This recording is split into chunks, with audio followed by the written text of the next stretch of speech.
Hello ladies and gentlemen, boys and girls, and welcome back to another Modern Deck Tech. Today's deck, as you probably noticed, is very green. It also has a lot of elves. In fact, it's actually called Elves. But in all seriousness, yes, this is my deck I'm showing you today. I've actually been playing this deck for quite a while, maybe about a few weeks, maybe 3 weeks, almost a month now. And personally, I'm starting to think this is a lot of fun.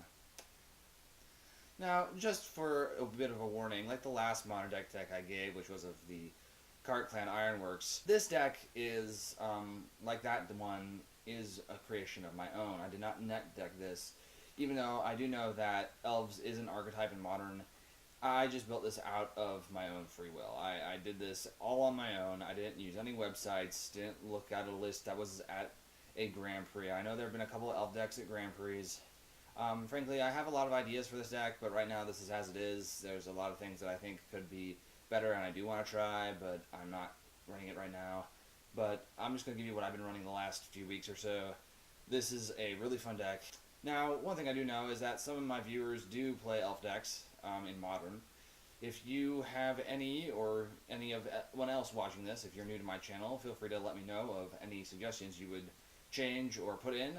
Anyway, let's start out with the creatures, and my goodness, there are a lot of them. Okay, so for starters, this is a really goofy deck, even though it's a lot of fun to play. We run a total of 28 creatures, 12 of them being 1-drops. Starting on the left, you have the classic Elf staple, Llanowar Elves, which is your 1/1 for 1 green mana that has tap to produce 1 green mana. This is great because we can cast a 3-drop on turn 2. Because like these 1-drops, we also run 12 3-drops. To fulfill its similar purpose, we have Elvish Mystic, which is nowhere near as good as Llanowar Elves, but it comes in handy sometimes, I guess. And finally, over there on the far right is Heritage Druid, which is probably one of the most important elves you'll like to see in this deck. Considering we're just going to be able to drop a whole bunch of little elves early in the game, we'll be able to use this ability really quickly. It's also important to note that the ability to activate says tap 3 untap elves you control. This is not a tap ability, so what this means is you can tap elves that have summoning sickness. It's quite nifty, and technically speaking, what you can do is you can play a Heritage Druid turn 1, or even turn 2 for that matter, and just have 2 other little elves. It can be any of these elves, to be honest with you. But once you tap those 3 elves, you'll be able to get 3 more mana, 3 green mana, and be able to pump it into a 3-drop on turn 2. That's pretty ridiculous, and a whole lot of board presence just on turn 2. Just think about that for a moment. I think your mind will probably explode if you think about that for too long. Now, while we do run a ton of 1-drops and 3-drops, we only run for 2-drops, and they're this playset of Elvish Visionary, which are mainly just here to get us some extra cards. Considering we're not always going to be drawing the essential pieces we need a little bit more extra card draw, and I feel like Elvish Visionary really gets us over that hump. Now, going back to the topic of 3-drops, like I said before, we run 12. I only have 10 here for now because I want to show you the other 2 later. But arguably the most important of these is the Elvish Archdruid, which I guess you could say is your big ramp piece.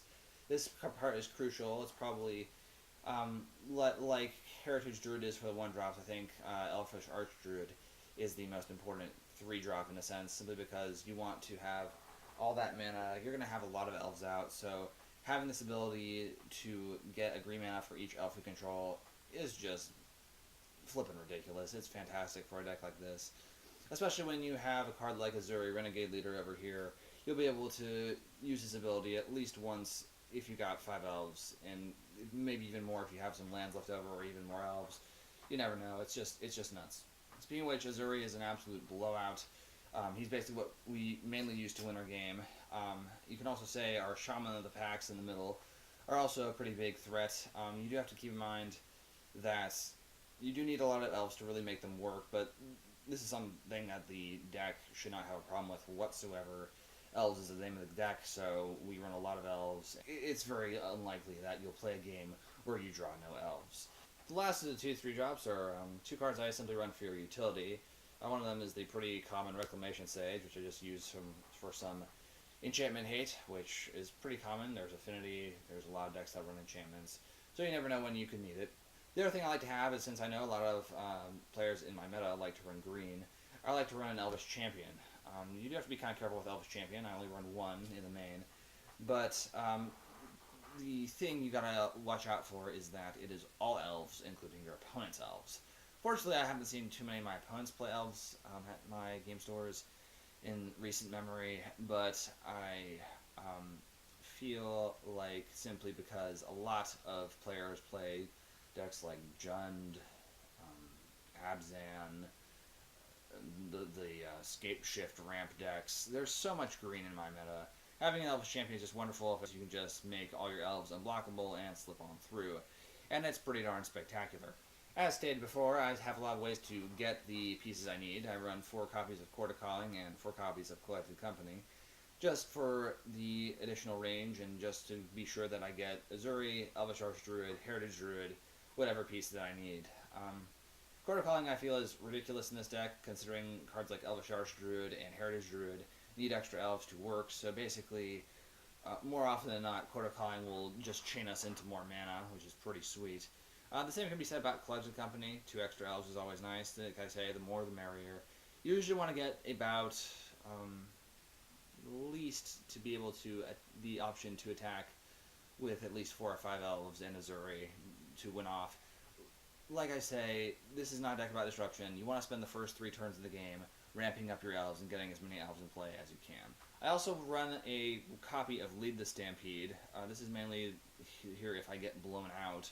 I usually like to cast this late game. More often than not, it is very nice, and more often than not, it usually draws me at least 2 cards, if not more, at sorcery speed for 3 mana, which is pretty darn good. Considering I run 28 creatures, we're always likely to get at least something. I run a full set of Blooming Marsh. I like this land, considering it comes to play untapped, and we're a pretty fast deck. Like I say, we want to try to get all this mana active and Azuri active by turn 4 or turn 5. And considering we're playing so many elves, your opponent is going to need to have a board wipe. The nice thing about Azuri is that he can regenerate your elves, but sadly he can't regenerate himself. But yeah, we really do need to have untapped lands as much as possible. I only run 1 come and play tapped land, which I'll explain in a little bit why it's there. But in addition, I also run 3 Overgrown Tombs. We need black and green, just so we can cast our Shamans of the pack if need be. You can also run some additional black cards in your sideboard, or even a main deck. I've contemplated running Abrupt Decay, but personally I feel like that would just kind of hinder the flow of this deck. To help me get these Overgrown Tombs, I have Verdant Catacombs just to tap my deck. I want to get as many good elves as I can possibly get, and this will help me out a little bit. I'm sort of debating running white for this deck for several reasons. One of which is I could use Gavney Township in case the game goes long. But right now I just run Reef the Vastwood, which isn't quite as good, but it does come in handy sometimes. Although I do really kind of want to try white. I love Shaman of the Pack so much. It's just such a game ender. It's just fantastic. I'm thinking maybe I could run Abs and Elves. I feel like that would really open the door for a lot of options that I could potentially want or need. Rounding out the mana base, I have 11 forests. If you're trying to go a budget version of lists, honestly, I feel like you could probably go without the Verdant Catacombs. But to be honest, you do need the Blooming Marsh and the Overgrown Tomb, just so you can cast Shaman of the Pack. But if you don't want to run Shaman of the Pack, I'd probably recommend another Lord. One really great land for this deck is Cavern of Souls, considering you're running Elves and blue decks I feel like are kind of beginning to be on the rise a bit in Modern lately. I really feel like Cavern of Souls will be a fantastic land for this deck, just because it'll allow you to cast your Shamans of the Pack and just anything, just anything in your deck. Everything is an elf, so you don't have to worry about calling in various creature types, because no matter what, your deck is going to have elves. Moving on to our sideboard, these are only 8 of the cards that I use in my sideboard. These are the main 8 that I use. I do run more copies, but depending on the day of the week and what I'm up against, it usually varies based on the amount. Starting at the top, I run some nice enchantments, starting with Choke, which is honestly made to their Harrow's blue decks. Beneath there, I run a Spellskite, mainly there just to protect our elves that we need to protect, like Azuri, Elvish Archdruid, you name it. It's there to protect. It's the only creature I run in the whole deck that isn't an elf, but it can be really nice, especially against control decks. any deck that just specifically wants to use spot removal to target one of my elves. It's also particularly good against Infect, and I don't have a whole lot to deal with Infect. Moving on to the next column to the right, we have two ley lines. I'm trying out Leyline of Vitality mainly for more aggressive matchups. I really feel like I kind of wish a card like Well-Wisher was a lot around in Modern.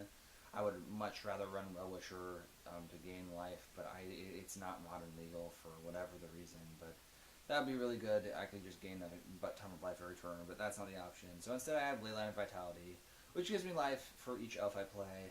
It also makes my elves a little bit bigger. They have a bit more toughness. This can be relevant depending on what elves I have in play. I feel like a 2/3 Elvish Archdruid is really good against cards like Goblin Guide, simply because they have to give away their Goblin Guide or kill the Archdruid to really do more damage from attacking, so to speak. But it's also nice against various cards. I know there's a lot of cards that give creatures -1/-1. We also have a Leyline of Sanctity, but I occasionally just run Leyline of Sanctity just to stop decks that primarily rely on targeting my face. Since it's a Leyline, I can run it out if it's in my opening hand. I don't have to worry about the white mana, but this is one reason why I feel like I should be running white mana. Moving on to the next column, I have Heroic Intervention. It's mainly there to counter board wipes. It also does ward off spot removal sometimes, but it's a very fantastic card. Like I say, it's just a big troll to most board wipes, considering board wipes usually will cost a lot more. And since we generate so much mana, it's pretty easy to cast it out. And it's, like I say, we have so many creatures, and so many of them need to be protected, and this is just one way to do it. We run an additional Reclamation Sage or two, depending on, like I say, the day of the week or what we're up against. Just for more enchantment hate, a lot of decks are really into their artifacts and enchantments. So Reclamation Sage is just a great utility card. And moving on to the final column there, we have a bit more utility in Tarsier Preserver, which is mainly there for any deck that runs lots of sacrifice creature effects, or even giant Eldrazi's like Emrakul. Beneath that is one more Elvish Champion. I just like to have it just in case I run into green decks. And that's the deck. I hope you've enjoyed learning about Tribal Elves in Modern. And personally, I'm still learning a lot about it myself. This is a brand new deck for me, and honestly, I didn't really expect Elves to really be a huge archetype in Modern. Fortunately, it's kind of nice a deck like this does exist because I know a lot of people love Elves, and personally, I'm starting to like Elves a lot more too. Like I said before, this is not a net deck list. I made this deck from scratch, although I do know Elves is a archetype in Modern. Please, if you do play Elves, if you think there's anything that would benefit this deck, let me know in the comment section below. If you have any tips, please just put them in the comment section below. I greatly appreciate it. Thank you all so much for watching. My name is Rio Spectre. Have a great night, happy gaming, and I'll see you all next time.